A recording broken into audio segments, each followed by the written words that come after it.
पड़ोसी है हम लोग का। देखिए, आज ये हमारा चौथा दिन है। उड़ीसा में चुनाव प्रचार कर रहे हैं। 7 मई को हमारे यहाँ चुनाव संपन्न हो गया और हम लोग चुनाव से फ्री हो गए हैं, तो उड़ीसा, झारखंड ये सब में चुनाव प्रचार कर रहे हैं और ये चौथा दिन है और बहुत अच्छा वातावरण इस बार उड़ीसा में भी है। और यहाँ सरकार, हमको बिल्कुल लगता है कि प्रदेश में सरकार बनेगी भारतीय जनता पार्टी की, और अधिक से अधिक लोकसभा सीट भी भारतीय जनता पार्टी यहाँ पर जीतेगी। सर, अखिलेश यादव ये कहते हैं लोगों की 6 जून को भुवनेश्वर आई है और शपथ ग्रहण में शामिल हुई। हाँ, बिल्कुल बिल्कुल, वो भी कई बार उड़ीसा भी आए हैं, सारे प्रांतों का वो भी दौरा किए हैं। तो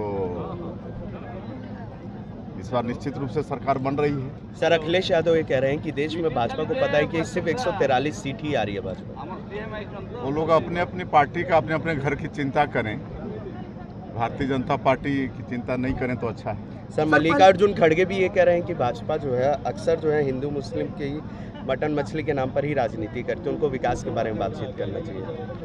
अब देखिए, 55 साल ये लोग सिर्फ देश को लूटने का काम किए, देश की जनता का विश्वास खो चुके हैं और आज ये लोग विलुप्त प्रजाति में चले जा रहे हैं। तो इनके पास कोई मुद्दे की बात तो है नहीं। जनता के सामने मतलब जिसको कहें तो खाली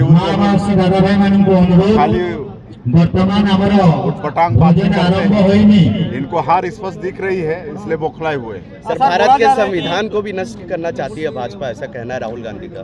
ये सब सत्य बात है। हमारे प्रधानमंत्री जी बोल चुके हैं कि न संविधान में को खतरा है, न किसी का आरक्षण को खतरा है, लेकिन ज़बरदस्ती ये लोग जनता को भरमा के मतलब अपना राजनीतिक रोटी सेकना चाहते हैं। सर बोला जा रहा है जैसे कि अब महानदी का इशू आ रहा है और नदी का बात बोला जा रहा है। पानी बंद कर